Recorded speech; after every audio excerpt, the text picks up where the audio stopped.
Hi guys, bali nandito pala tayo ngayon sa company dahil bibili sana tayo ng stock nating manok. Ang problema, sarado. Ewan ko kailan magbubukas yan o baka hindi na dahil darating ang holiday, bagong taon. Mga nagtatanong nga pala kung ano yung company pinapasukan ko dito sa Hungary guys. Ito siya, Master Good, isang chicken processing dito sa bansang Hungary. Grabe guys, sobrang lamig. Kung mapapansin nyo, may araw.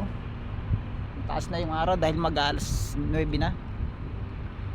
Pero sobrang lamig. Mas okay pa yung may snow kasi hindi masyado malamig. Pero ngayon guys, negative 5 tayo ngayon. Sobra. Alam mo ba yung pag nasa loob ka ng storage room na punong-puno ng yelo, ganun ang pakiramdam. Kakamanhid ng kamay. Kung mapapansin nyo, napakaraming bisikleta na yan. Lahat yan sa mga kabayan natin. 95% sa mga Pinoy yan. Kaya napakarami ng mga Pinoy dito sa company namin guys. Sobra.